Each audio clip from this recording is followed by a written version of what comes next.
everyone, and welcome to Caribbean Football Weekly Podcast, Episode 2, Season 2. We're back again. I'm Simon Preston, and I'm joined alongside my co-presenters Nathan Carr and Santoki Nagalendran. Gentlemen, how are you guys doing? How's the UK? Nathan? Yeah, very well, very well. Thank you. Looking forward to the show. Absolutely. Santoki, how are you doing, mate? Yeah, I'm fantastic. Looking forward to talking about some Caribbean football. Sounds great, man. I'm trying here to stay dry as I can here in Jamaica. There's been busy the past couple of days. Everybody's been going to the supermarket, getting their necessary items. A lot of sporting action has been cancelled. Strangely, though, the schoolboy football Manning Cup in Jamaica had some action on Saturday. So it was quite interesting they had those matches, but the actual Premier League matches did not play today. But quite interesting. We do hope and wish the other Caribbean nations that are getting expected a lot of rain. We do hope that they can stay safe as well and that all will be well for Caribbean football in the near future, especially in the next couple of days. Yeah, I'm sure we'll come on to it. We'll come on to it, won't we? But of course, the senior team, the Reggae Boys, that Hurricane Matthew has affected them, which is a real shame. But I'm sure we'll come on to that. Yeah, it's quite interesting. It's the fourth hurricane Jamaica has faced in the past couple of years or so as well. There was back in Sandy in 2012, 2004 Ivan was very painful as well during the 2006 World Cup qualifiers. And also during the 2010 World Cup qualifiers as well, there was Felix as well, and it had to rearrange some games for Jamaica where they played in the semi-final round of World Cup qualifiers for 2010, where they played their three of their first six matches were away, and then they played their last three matches at home. It was quite an interesting set of matches. Unfortunately, Jamaica didn't get it to the final round because of goal difference on that occasion. Nathan, you want to kick us off with any news?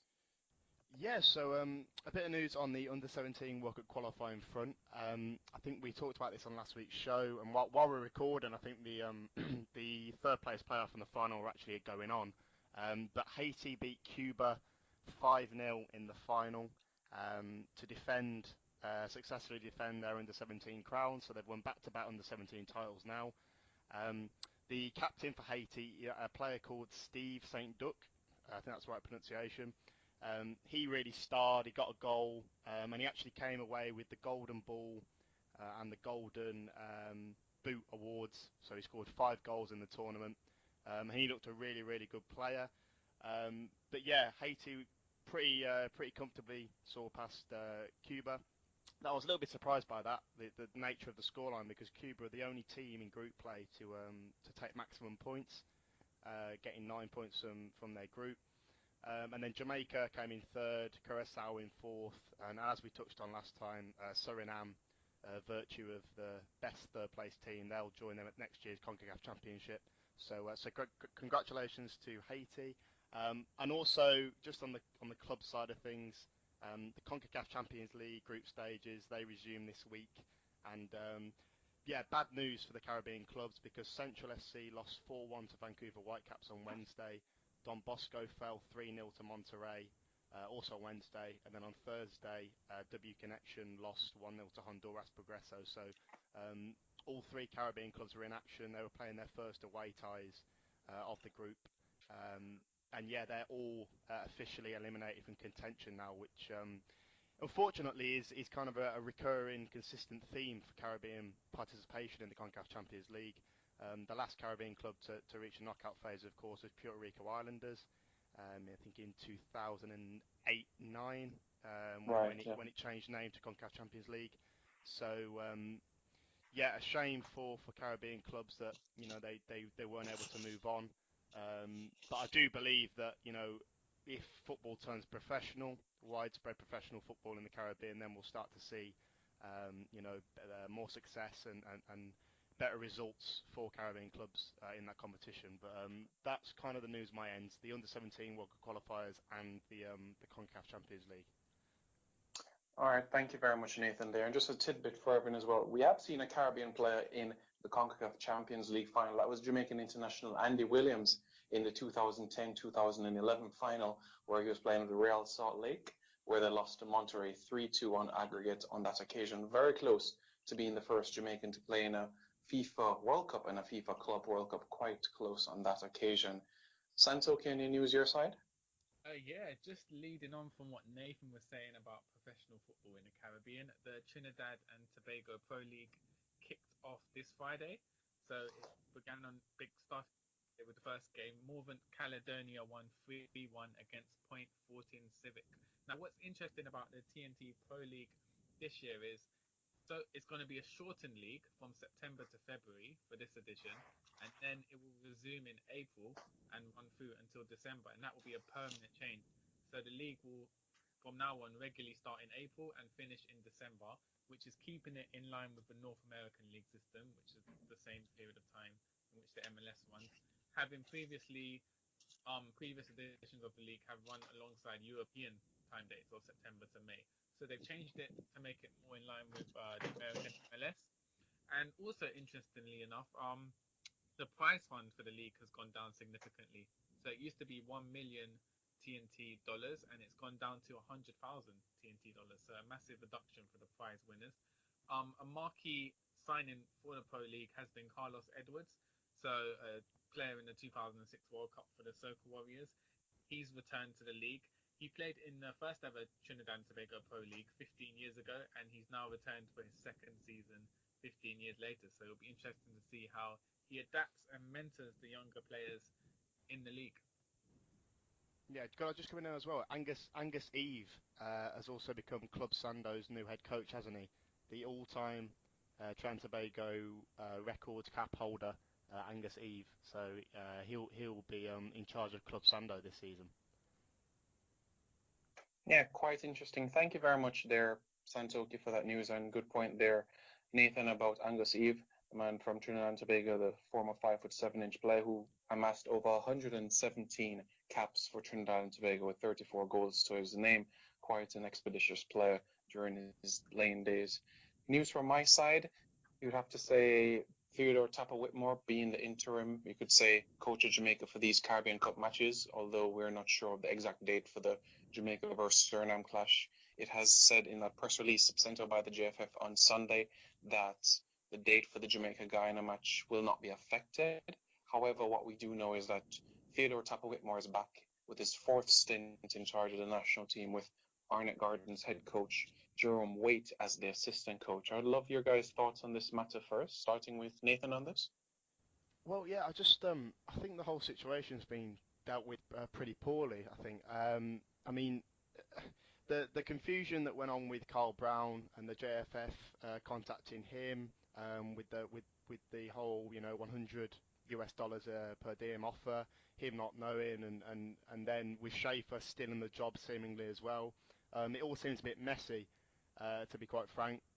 But I think Whitmore is a decent appointment for the short term, just for these Caribbean Cup games. I don't think he should be a long-term sustainable appointment in all honesty. Um, but yeah, I think really Schaefer, if you look at his time at Jamaica, he's only won one piece of silverware. I know they got to the Gold Cup final in 2015, but won the Caribbean Cup 2 years ago. I think from what I've kind of garnered, most Jamaican fans seem to be against him. That's kind of what I've garnered, and that they're kind of a little bit fed up now of, particularly after the poor World Cup qualifying run. They maybe want a bit of fresh impetus, and exactly what he's done as well with the airport incident and unplugging the cable from the TV interviewer, that hasn't helped him. So it all seems a bit messy and a bit controversial at the moment. I just think the situation could have been dealt with a lot better. But in terms of Tapper Whitmore and his credentials, yes, he's got experience managing Jamaica before. He should be expected really to guide Jamaica to the semi-finals for these upcoming qualifiers. But over and above that, looking into the long term, I think a better options are out there. And we've said it before. I think somebody like Andrew Edwards, who's the current under-17 head coach, would do a very, very good job if given the opportunity at senior level. Yeah, agreed 100% there. Before I give my thoughts on the matter, Santoki, I would love to hear your points. Yeah, well, the situation in Jamaica sort of parallels the situation in England. So whereas in England, they've hired Gareth Southgate in the interim to try and guide the national team for a short-term period. I think they've done the same with Tapper Whitmore. So they're hoping that he'll get them through to the Gold Cup. Well, I think they're pretty confident with the team they have and the strength of Jamaica and the region. They're pretty confident that he will be able to get them to the Gold Cup. And then once he's done that, there won't be any international engagements until March at the very least. So in that interim time, they can find a more suitable long-term candidate. So I think, as Nathan said, it has been very messy and played out very publicly. The $100 offer to Carl Brown has kind of stuck in everyone's mind, and that's like been a famous quote now.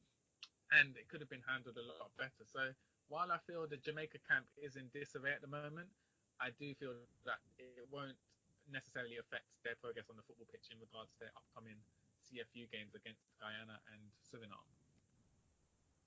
Yeah, I really do hope so. So I'm going to chime in. Nathan made a good point there about the majority of Jamaicans wanting Schaefer to leave. They're Schaefer out, you could say. Now, there is a British-based journalist and also a writer as well, Malcolm Gladwell, who has some Jamaican roots through his mother's side, and he wrote a book called The Outliers. And he made a point that if you want to have somebody who is successful, especially in charge of a sports team, whether it's manager, head coach, assistant coach, you need to give them time. And I don't think 3.5 years is enough for Schaefer. I'm one of the few persons that has actually Schaefer in. I've seen a professional attitude since he has taken over the team. There's a much better approach on the pitch. I've seen him improvements in the amount of chance created, which I've stressed so much. And you look at a case, for example, like the Denmark national team, Morten Olsen. He was in charge of the national team for 15 years between the year 2000 and 2015. There were some rough points in time. However, he helped Denmark to get to the 2002 World Cup and 2010 World Cup, as well as the Euros in 2012 and 2004, despite the slender times that Denmark has as well, getting through group stages and having some bizarre and embarrassing results. I do think national team coaches need much more time to develop their things. Because in 3 years, you think about it, you're talking about maybe 30 matches or so in charge of the national team, maybe a bit more. Schaefer had 42 in charge with a win percentage of 33.5. I just personally think that he should have been given, well, should be given more time. Let's see what happens in the next couple of weeks or so if he is given that time after these Caribbean Cup matches. But for me, Schaefer should not leave this country. That's my personal view. But it's a good point, Simon. I think Jamaican football's problems are a little bit more deep-rooted than just the manager. I mean, I think it's kind of there's some of the comments that have come out on social media have been really interesting, and just kind of post World Cup qualifying elimination, talking about where Jamaican football is heading now.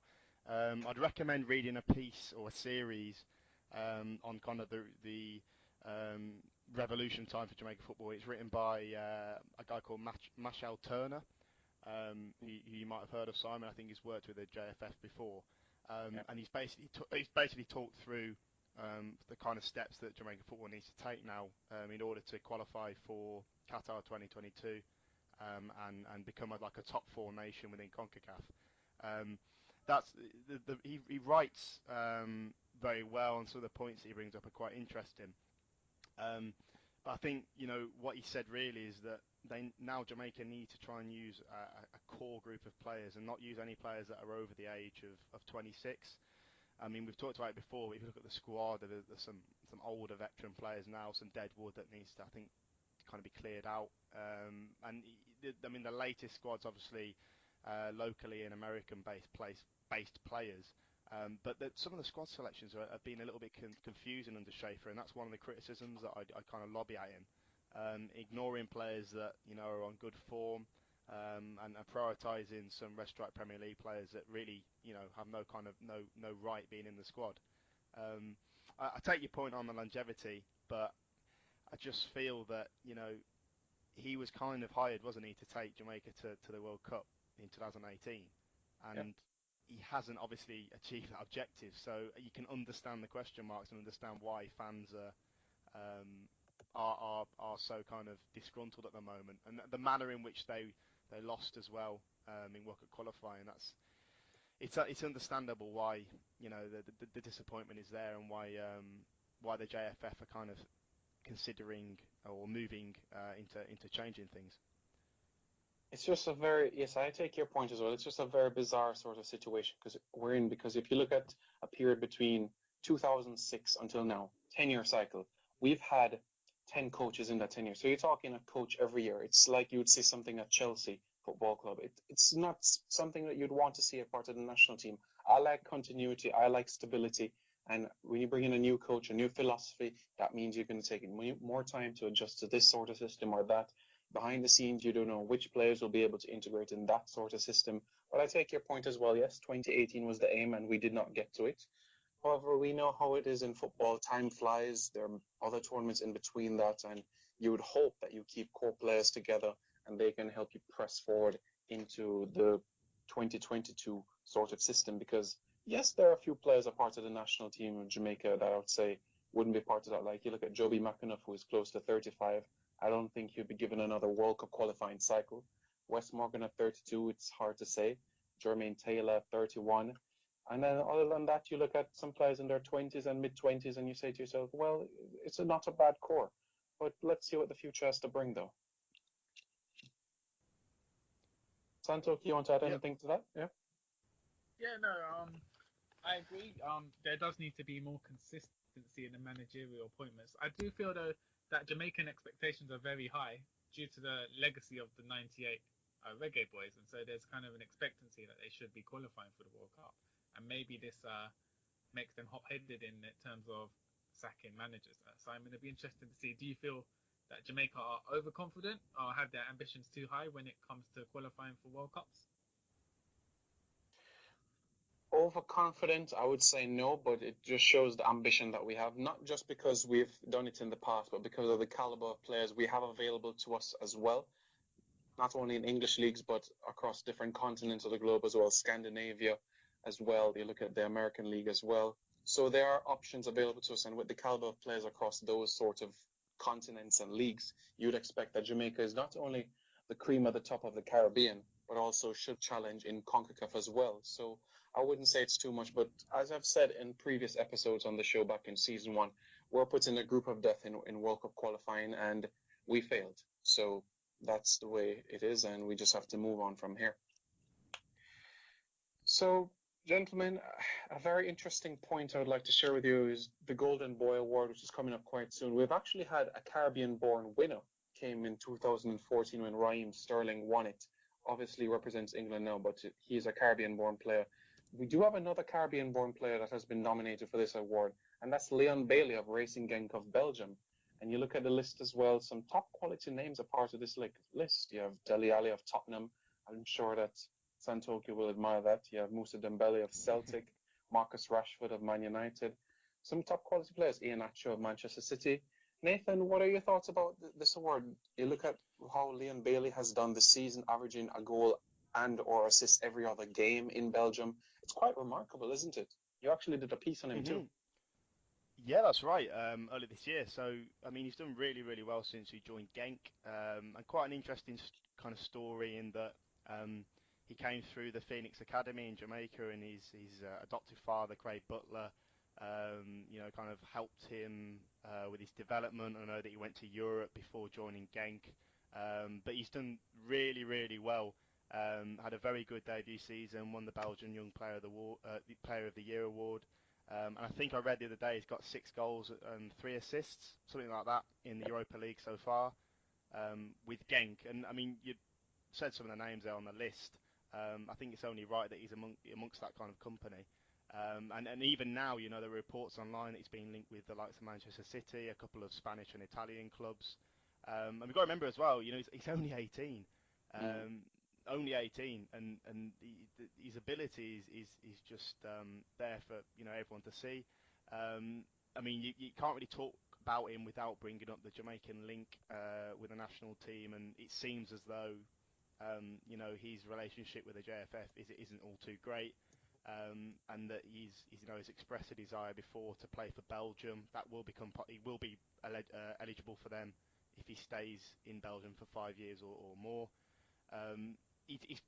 From what I've seen so far, he's probably good enough to represent Belgium in the future. But yeah, I mean, you can't deny his ability. Very, very, very good player. and so young as well. But it's great to see him amongst those sort of names. Will he win the Golden Boy? Probably not. He's probably not at that level just yet. But I personally, I think within the next 4 or 5 years, the way he's going and the trajectory that he's on, I can't really see him staying at Genk, which, they're playing in Belgium. Belgium isn't in one of Europe's top 5 leagues, admittedly. So if he keeps going the way he's going, he could well play for a better team in the likes of Italy or Germany or maybe even England, depending on his development. Yeah. Before I head over to Santoki, Nathan, you feel hard done by that Sam Field or Jonathan Leko of West Brom is not in this list? or Berahino, but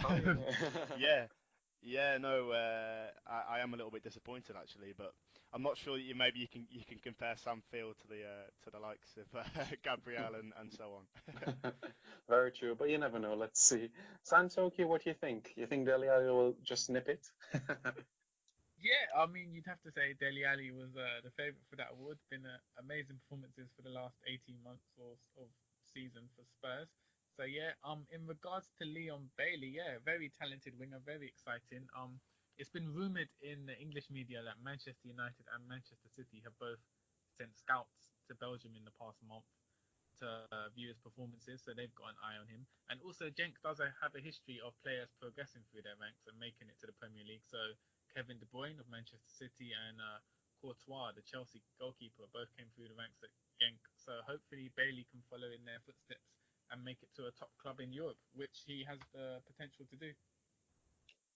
Yeah, it's quite exciting, the project that has been happening in Belgium over the past couple of years or so at the top clubs, Royal Antwerp, Genk, Ghent. It's very interesting, and we're very happy that Caribbean players are actually part of this sort of project as well. I remember Trinidad and Tobago, Kaleem Highland was at Genk as well a few years ago as well. So I'm happy to see these sort of opportunities being given to these players.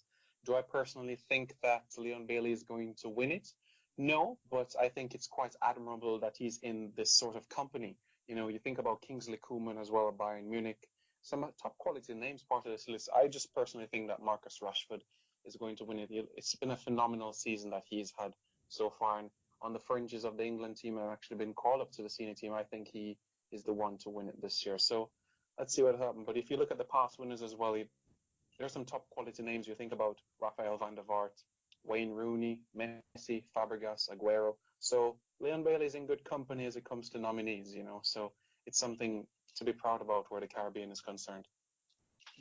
Well, I'm just interested in what you guys think as well about the point that I made about him possibly not staying at Genk, within the next kind of 3 or 4, possibly 5 years. I mean, do you agree with that? Because it is fair to say that the Belgian league is not one of the strongest in Europe, and if he keeps on scoring, keeps on creating goals, and keeps on impressing, isn't it inevitable that he'll move on to bigger and better things, and with his agent as well, Craig Butler, who seems to be quite an ambitious person, throwing that into the equation? Yes, Santok, you want to start off with that? Yeah, as you said, the Belgium league's sort of like a feeder league, isn't it? It's inevitable that, especially in today's era, where you'd be hard pressed to find a player of such talent stay at a club in such a league for more than 2 or 3 seasons, really, without a big team coming in with a £1 million deal. So I expect him to go within the next 2 seasons at most. I'd expect him to get a move either to England or Spain, realistically.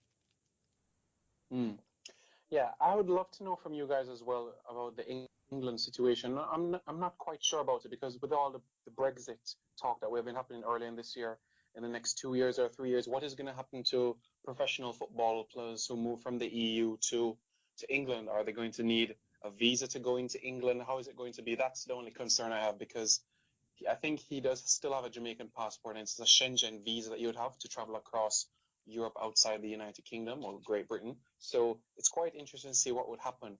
Would he need a work permit to play football in England? So I still think there's a lot more questions to be asked before he can play in England. But definitely, I think a Spain he can play in, or even a Germany right now. He seems quite a physical. I mean, from what I've seen, footage-wise, he seems like quite a physical player as well as skillful. Yeah. I mean, yes, he's only 18, but he seems to be able to look after himself, and he scores some unbelievable goals as well. Some really, really good goals. especially in the last season for Genk in the first team, the Belgian Pro League. That terrific left foot, and just doesn't seem to kind of shy away. He seems very, very confident in his ability. So yeah, the future is bright, and it's just a shame, that it looks as if as I say, his relationship with the Jamaican Football Federation isn't all too good, and I think he was saying that he thought he was neglected a little bit at Phoenix Academy, so that's why the resentment is there. Which is a shame, because I think actually, I know he's only young, but I think he's probably, well, he is good enough to represent Jamaica at senior international level. We've seen Levi Garcia, who's another teenager. He now, he's in that Trinbagonian setup. He's playing for them. He started against the USA in recent World Cup qualifiers, so that's just a similar comparison. If he did change his mind, I'm sure that he'd be given the opportunity, because it was reported that Schaefer contacted him, but Craig Butler wanted to sit down and talk about the plans for the program before Leon Bailey would even commit. Yeah, exactly. You hit the nail on the head there, Nathan. That is exactly. Even if you look at some of the social media posts by Leon Bailey as well, he's often said as well, he's a proud Jamaican, and he's proud of his roots and where he's from, and it would be an honor to represent Jamaica at the senior level, yes. But obviously, with his stepfather around, there obviously I don't mind that as well. What Craig Butler was saying, to sit down and discuss what is the actual plan forward for Jamaica, instead of just giving him a cap to represent Jamaica and then just throwing him away, because there's a lot of Jamaican internationals who have represented the country once or twice and you don't see them again. So they want continuity, and we've seen that in Europe as well. If you represent a country, that's your country for life. We wouldn't want to represent him in a World Cup qualifier and then all of a sudden he can't go and represent Belgium when Belgium may have wanted him. So it's an interesting few months we do have ahead of us. He's still only 19. He turned 19 in August of this year, so it's quite interesting to see what the future will hold where Leon Bailey is concerned, and his younger stepbrother Kyle as well. I think Kyle is also on the fringes of the reserves as well, so two outstanding prospects to look up to. Also on the list we have Ruben Loftus-Cheek nominated for the Golden Boy Award. He's of Jamaican origin. He's also the half brother of Guyana international players Carl and Leon Court. So he's technically eligible to play for Jamaica, but the trajectory of his career suggests that he will eventually represent England, having been a prominent member of their under-21 side. Yeah, it's quite head-scratching why he hasn't represented more in the first team for Chelsea, especially last season where they had a catastrophic start and end to the season. Nathan, what are your personal thoughts about Loftus-Cheek as well? Do you think that he should perhaps go out on loan in January to get more playing time as well? Well, the thing is at Chelsea, I think it's 31, isn't it? 31 loanees that they've got out at the moment. Obviously, he's at the club, but it's so hard at a club like Chelsea to really to be in the first team, and unless you have exceptional quality, because they've got the money. They don't need to kind of work on their youth development, because they've got the money just to pay for the top players that are already at the desired level, just to come in from around the world. But I've known about Loftus-Cheek for a little while. Yeah, I think I saw him. There's a competition, I think, called the Victory Shield, which Sky Sports show. I don't know if they do anymore, where he played for England. He's a very talented player. I think Glenn Hoddle the other day actually was saying that he thinks he's arguably the one of the best prospects in English football at the moment. It will be a shame to see him kind of waste away at Chelsea if he's not given the opportunities. We've seen, the case of Izzy Brown, who was at my club, West Brom. Chelsea nabbed him for kind of peanuts, and now he's at Rotherham on loan. He went to Vitesse, and he's just kind of wasted away. But then I suppose you can look at someone like Tammy Abraham, who's doing really well at Bristol City, and he might get a chance further down the line. So yeah, I mean, Loftus-Cheek is I think he's, from what I've seen, a very good player, but whether he would ever suit up for Jamaica is another case entirely. But yeah, it's just it just depresses me at these big clubs like Chelsea and Man City and so on in England, that there's a lot of youngsters that they kind of stockpile from early on, which they'll watch at various tournaments, and then they never actually get that opportunity in the first team. They just kind of rot away, and you never really hear about them. Yeah, it's a good point. It's quite frustrating from the big clubs, where clubs in the lower leagues, the Championship, League One, League Two, do need players, and some players to help them get that promotion push or to stay in the division as well.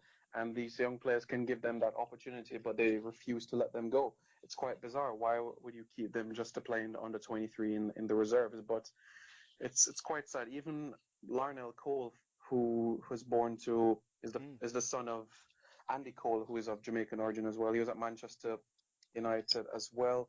So And it's Fulham quite, as well, was he? yeah, Fulham as well. yeah, Fulham as well. Yeah, yeah, and he was on loan a couple of times as well. Shrewsbury Town, Inverness, but not much playing time. So quite interesting there as well. Devante Cole as well at Manchester City. So there are a number of players. Ellis Plummer. We just hope that there is a better system in place where these players can get more opportunities. What the Football League was actually thinking about is, what about like the clubs in the Premier League, for example, like a West Brom, they would have a B team in League One, or Tottenham in League One, like for that, so that players can get more opportunities against those physically imposing players of those lower leagues. They might not be the most technical, but at least you develop that sort of grit and determination. Well, I'd love to know you guys' thoughts on that. Yeah, well, Santoki. yeah, sorry, I was Yeah. going to say, so that kind of models what they have in Spain, where Barcelona B and Real Madrid have their Castilla reserve team playing in the lower leagues. I think, though, in England, most fans would probably object to that just because it would seem as disrespectful for their club. If you support a club such as Fulham or Bristol and your team is playing against a reserve team, you would feel like it's slightly disrespectful and it's not really part of the competitive nature of the league. So I think that idea, whilst it would be good for developing younger players at big clubs, I think it would be opposed eventually just because the majority of fans would not want to pay money or be interested in seeing a reserve side play their first team. I think it's what we've been said about kind of the point on talented youngsters and not getting the opportunity. I think it's interesting to make a comparison at Caribbean level, and kind of the fact that I know they're very different examples, but the fact that the bigger clubs, the elite clubs, can kind of just have, because they have the money and the financial resources, they can buy ready-made players, and they don't really have to work on or give as much priority to younger players. In the Caribbean, maybe because the financial resources aren't quite there at club level and national level, that kind of puts more of an emphasis on using younger players. I mean, Don Bosco, for example, who are in the CONCACAF Champions League, Haitian club.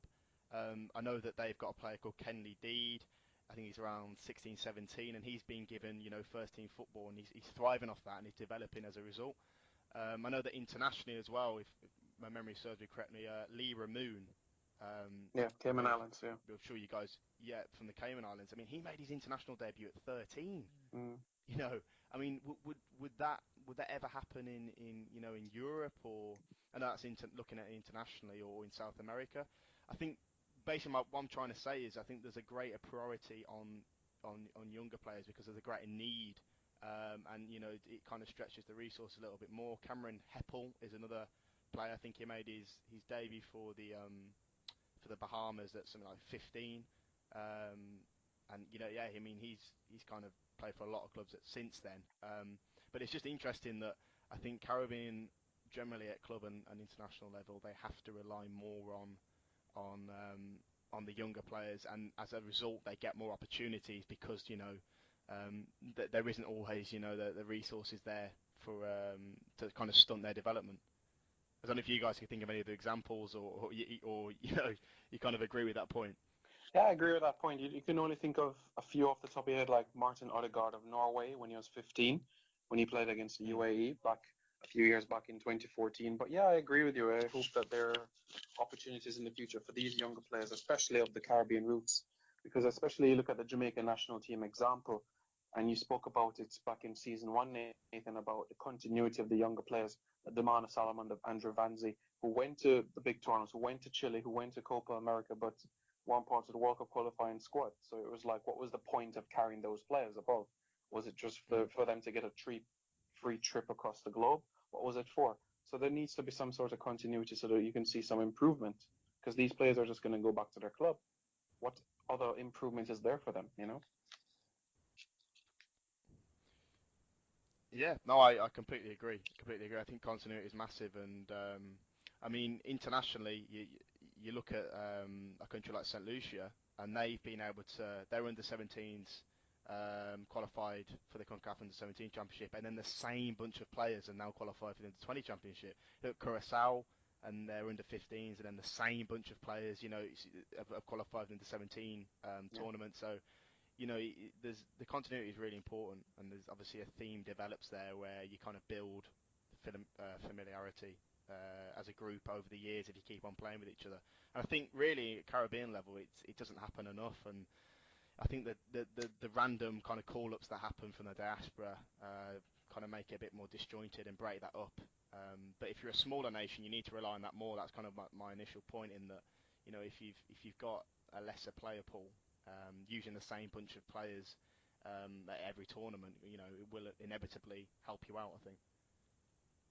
Yeah, that's a good point, Nathan. And just to add on to that point you said about the continuity, Guadeloupe had something similar in the Caribbean Cup a few years ago as well, where they finished fourth in 2007, they finished third in 2008, and they came second in 2010 with a similar sort of core of players. So it does show that when you do have time together, you can get the necessary results that you need. Once you've put in the development, you get the right core players involved, you can get the necessary results you need. And you look at Guadeloupe, who's not a FIFA member, but of course a CFU and CONCACAF member, to see the sort of progress that they have made, getting past the likes of Cuba, Trinidad and Tobago, Haiti on their way to passage to these semi-finals of these Caribbean Cup tournaments in the past.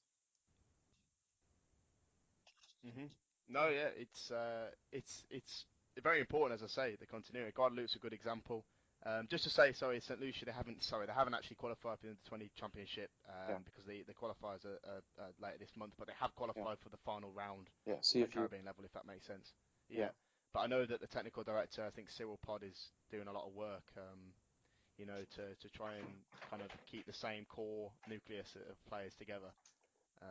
But it is fascinating, I think, and you definitely need that a little bit more if you're a smaller nation. Absolutely, you do need that.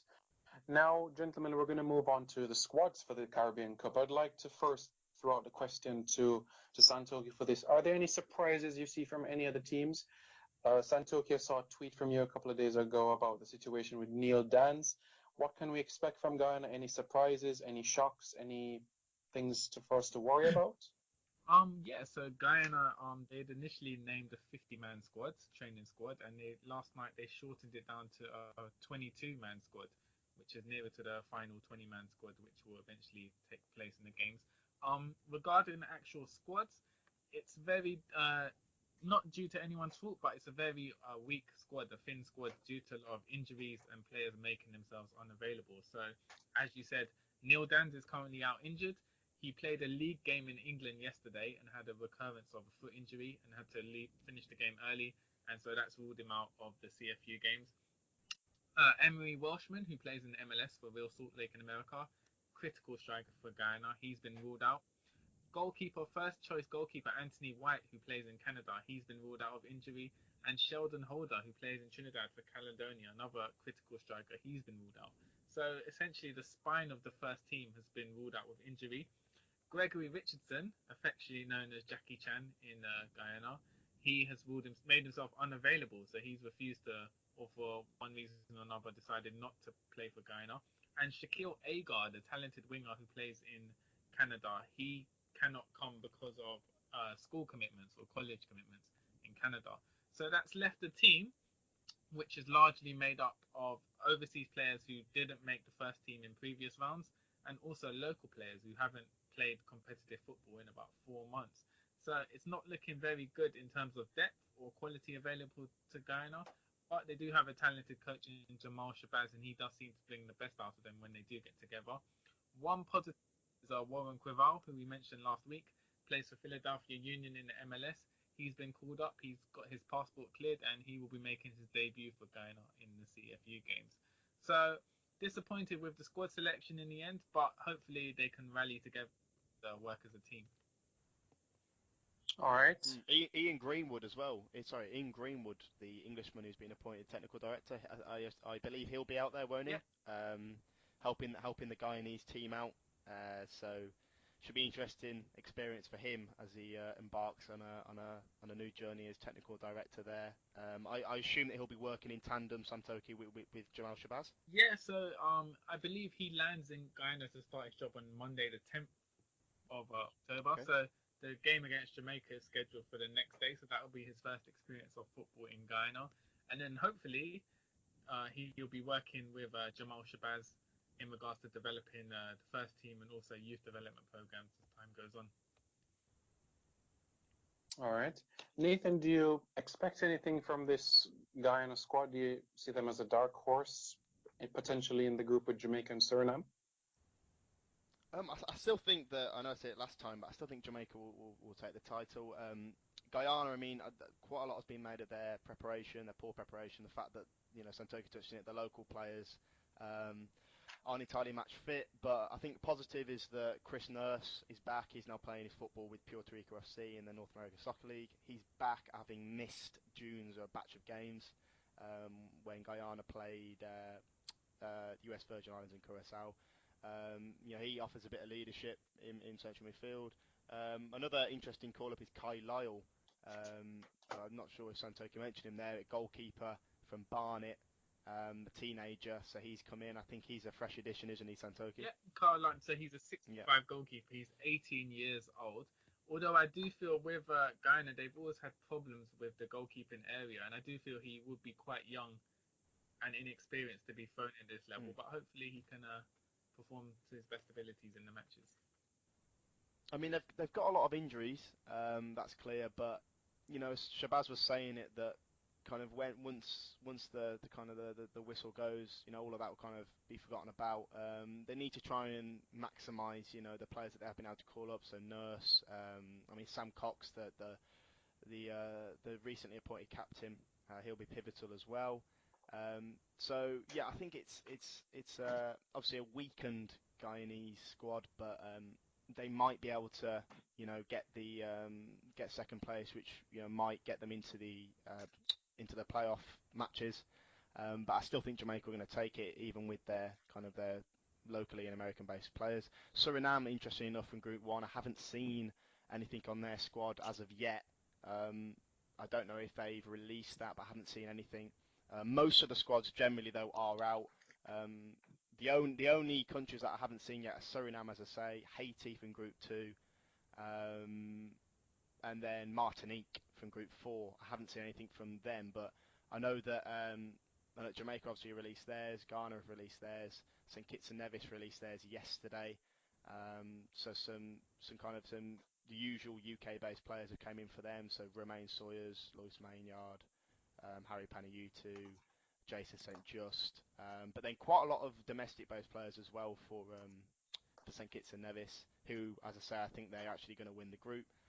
Trinidad and Tobago have released their squad also. A new kind of call-up for them is the defender Tristan Hodge, who's with W Connection.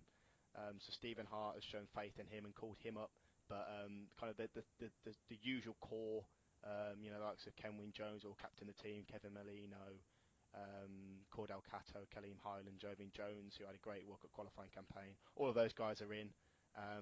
So yeah, most of the squads have been announced. Interestingly, by the way, on St Kitts and Nevis, I know that you mentioned this, Simon, the former Man United player, I think Fabian Brandy. Yeah. I was told by the manager, Jacques Respassi, that they were in negotiations to contact him, and they were talking to him. He now plays in Thailand, but unfortunately he hasn't been named in the final squad, so he's not joining up with them. But he might be a player to cut for St Kitts and Nevis in the near future. He has actually played for them before last year, but I remember him being at Man United, and he's obviously got good pedigree, so he's maybe one to keep an eye on. Yeah, can I just mention there, with Trinidad, John Bostock as well has yet to receive clearance. So John Bostock, the former Spurs player, he was called up to the side in March originally, but he hasn't received FIFA clearance to play for Trinidad, as he played for England under 21s. So he's still awaiting that, and as yet he cannot make his debut for the Soca Warriors. And also Antigua and Barbuda have announced that Captain Joshua Parker will not be playing for them in the Caribbean Cup due to personal reasons. Yeah, quite interesting there. So on the Jamaica side of things, let me just add that a player who I have not seen in the Jamaican national team for quite some time, Decoy Williams, he's back into the national team, 29-year-old. In fact, his last match for Jamaica came in the 2011 CONCACAF Gold Cup where he tore his ACL and MCL against Guatemala in a 2-0 victory. So he's been quite out of action for quite some time, and that was his best football, arguably, for Jamaica as well. He had just got a deal as well in the MLS with Toronto FC, and now he's back in the national team.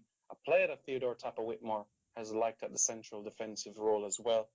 And a player that a lot of Jamaicans will like that is back in the squad is Darren Mattox, who has 12 goals for the national team. 10 of those 12 goals, in fact, have come when Jamaica has won. So it's something to look forward to. When he scores, Jamaica has a positive impact, and he'll be heavily relied on to bag the goals for Jamaica.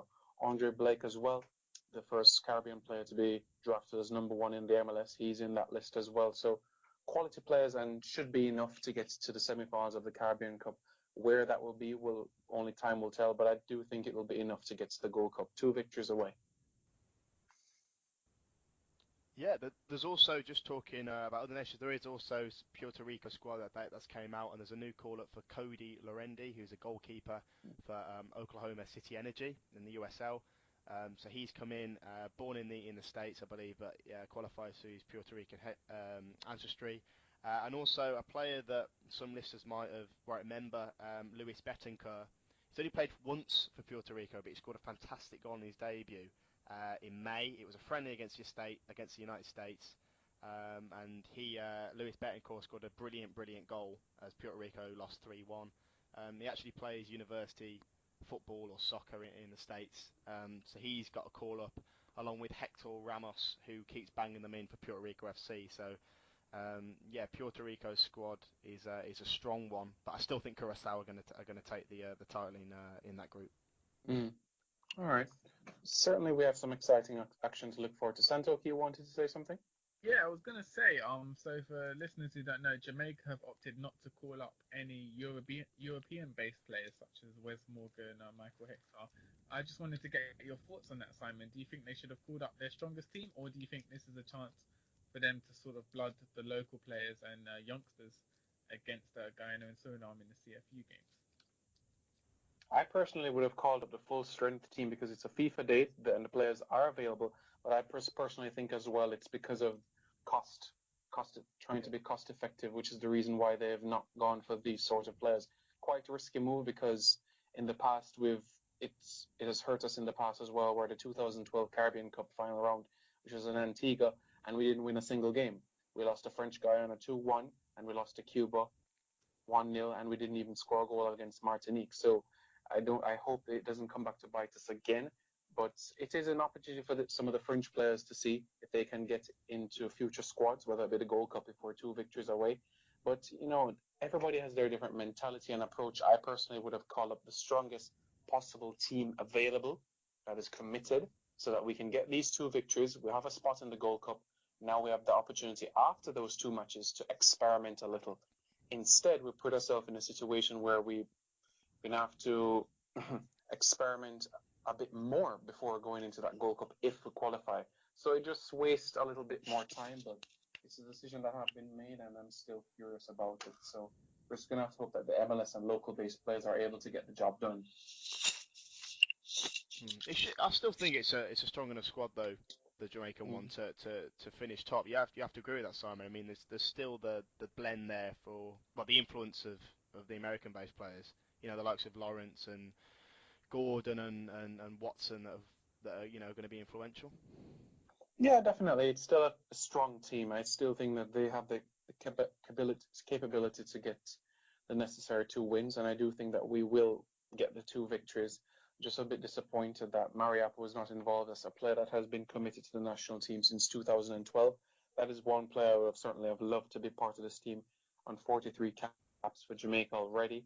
And he's committed no matter where the match is, whether it's South Korea, Chile, or off the other side of the globe. He wants to be there for Jamaica wherever the team is playing. Even if he has one leg or his chest is not feeling well, he's always been committed, and he's a true reggae boy. So I do think that this team has enough. I'm also excited to look forward to another MLS player, Javon Watson. I think he's been quite vivacious when he represents Jamaica. He's definitely one to look forward to. And a young player, Omar Holness, is in the squad. So I'm very excited where the younger players are concerned and the MLS players. He's definitely one to watch, Omar Holness.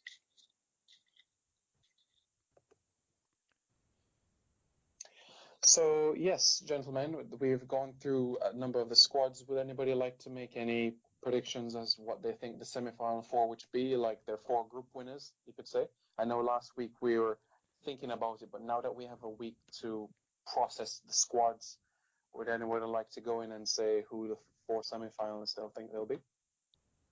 John Santoka, mate, you go first. No pressure. No I'll pressure. go for Jamaica, Haiti, Curacao, and Trinidad.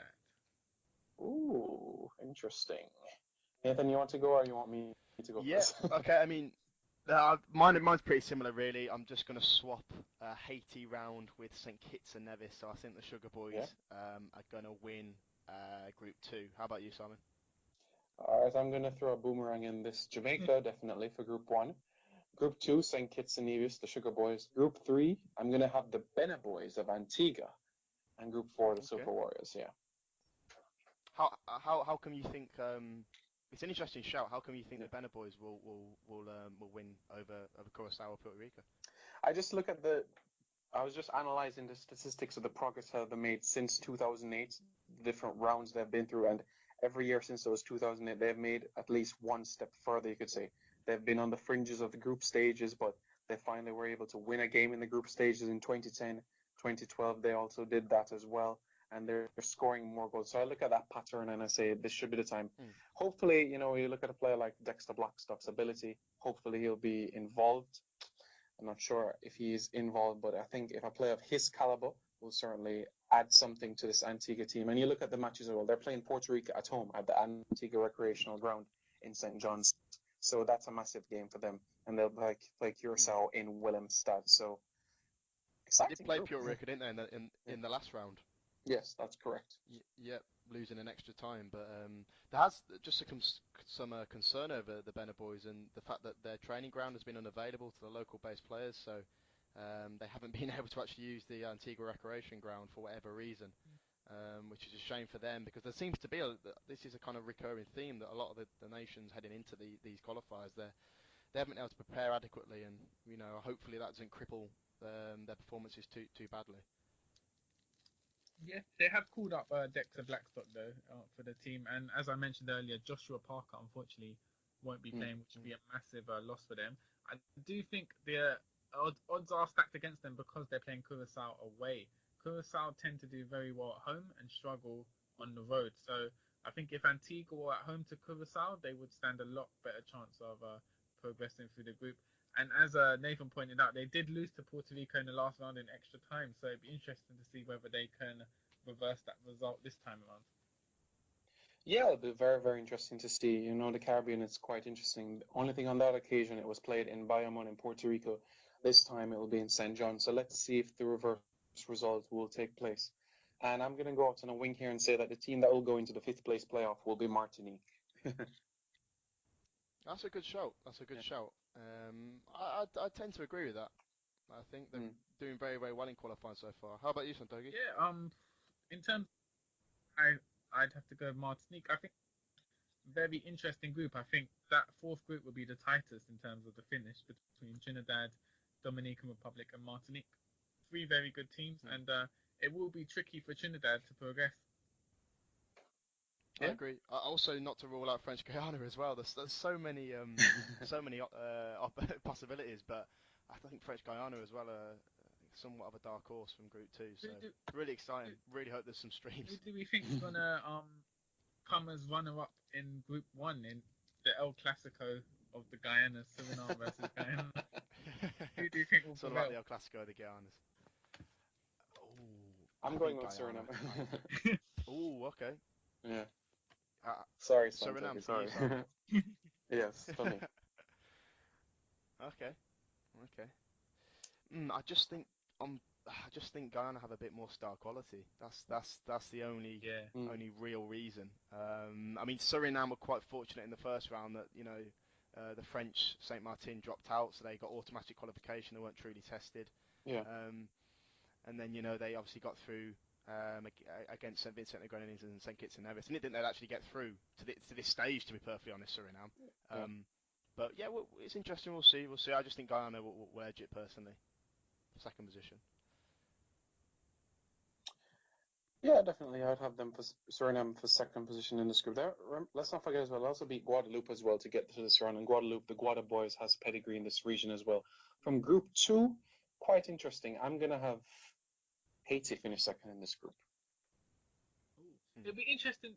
So the first match, Haiti versus French Guyana, it'll be interesting to see whether that goes ahead because obviously it's been hosted in Haiti, and with the earthquake, not earthquake, hurricane, about to arrive, it'd be interesting to see whether that has been delayed as well.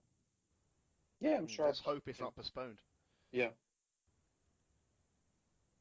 Because look at it as well. French Guyana is going to play St. Kitts and Nevis in French Guyana on the 8th of October. So you're talking about a 3-day window, basically. So it's a lot of logistical adjustments that will need to be made. It will be very hard for St. Kitts as well because it is notoriously tricky to get to French Guyana. So oh yes, with a 3-day turnaround in between games, it could affect them all the travelling they have to do in between the games. Yeah, at least 3 flights. Go ahead, Nathan. Yeah. So I'm just saying, yes, generally on to point on St. Kitts and Nevis, I mean, some listeners that might listen to this might think, that me and Simon predicting them to finish top would be somewhat of a surprise. But I mean, I did a piece on St. Kitts recently, and the coach, it's really refreshing that he actually said that one of his quotes was that a lot of people will be surprised, but in the Americas, if St. Kitts did get to the Gold Cup, but for them it wouldn't be seen as a surprise at all. It would just be seen as achieving their goal.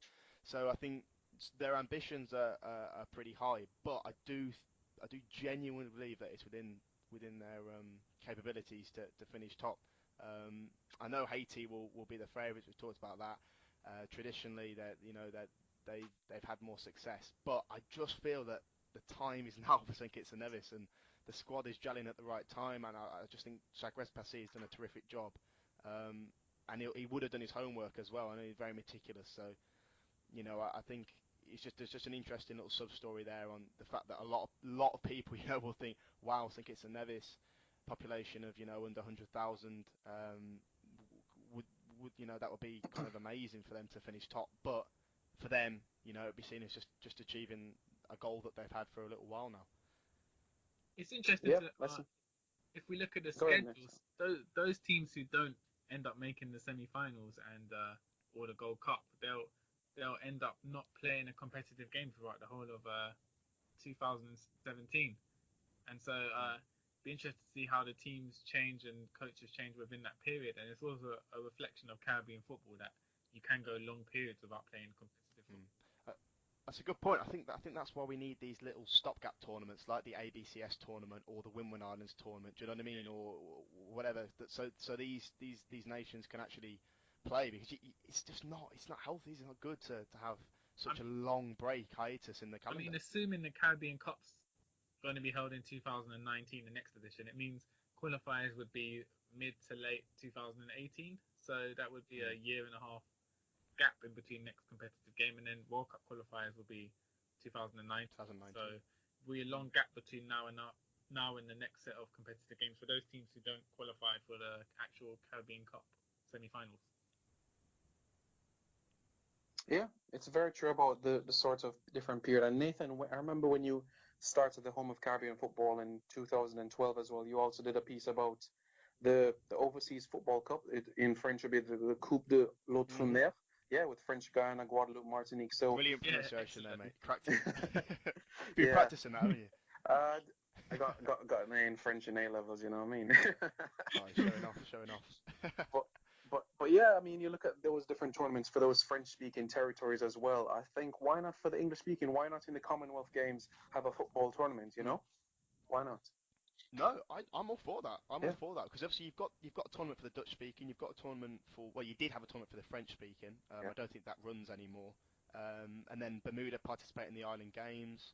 As far as I'm aware, there's not one for the Spanish speaking, but yeah, I agree that some kind of tournament which would incorporate all the Anglophone Caribbean teams would be really beneficial, because it's so hard to go from kind of mid to late 2016 to late 2018 without playing any competitive fixtures. It doesn't happen in other continents. It doesn't happen in Europe. It doesn't happen in South America, because there's an emphasis, I think, a greater emphasis on friendlies. But I suppose it does come back to resources and each nation, their ability to arrange games. Yeah, it's sort of with Caribbean nations, it's sort of a stop-start nature in terms of even when they have local tournaments, they call up local players because of finances. They don't call up overseas-based players generally. And then when it does come to a Caribbean Cup tournament or a World Cup qualifying tournament, there's like a mad scramble between teams to try and call up as many overseas players as they can, which changes the whole dynamic of the national team. So it's a very strange situation Caribbean teams find themselves in. I do think though the CFU should be credited actually and acknowledged for making the Caribbean Cup on FIFA dates, because that hasn't always been the case, and I know that came into play in 2014. I do genuinely like Gordon Derrick, fair play for making that happen, because the quality undoubtedly for me has improved as a result of that decision. Hands down, 100% there.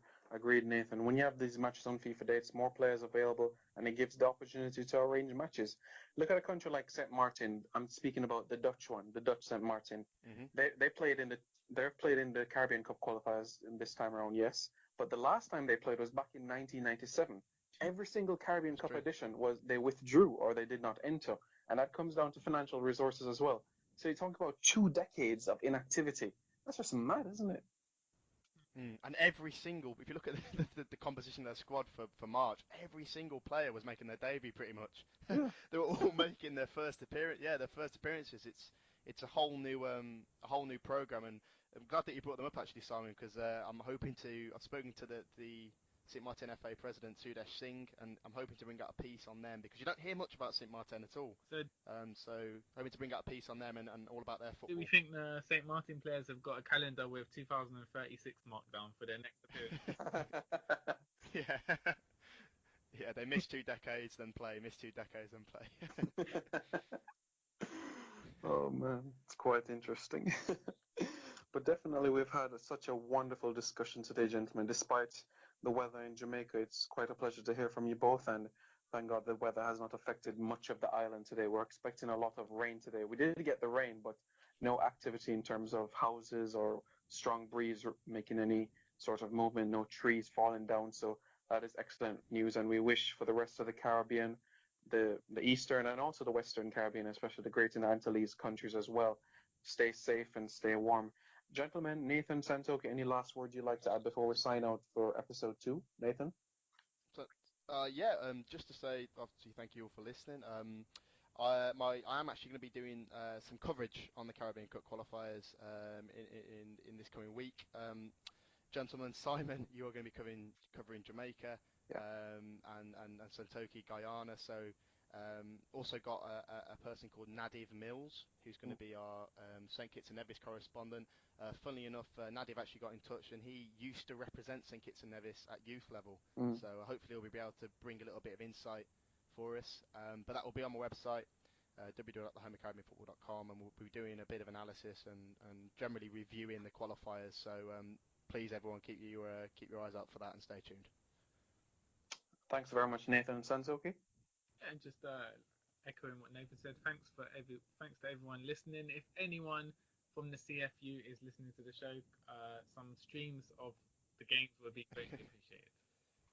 Yeah, and also some clarification on where the finals are going to be held. That would be grand as well. Yeah. If Mr. Derrick is listening to this, please can you clarify? Thank you very much. That's right. We need to know, where do we book our tickets? Is it the States? Is it Trinidad? Is it Jamaica?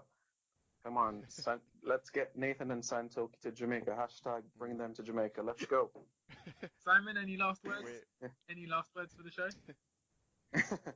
Well, I just want to say thanks to all the listeners. We really appreciate the support that they've been having.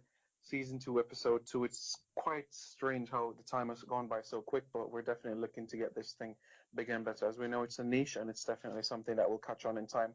And I'm hoping that more people in the Caribbean take Caribbean football seriously, and not only the domestic leagues of Europe, as this is a very important element to football as well.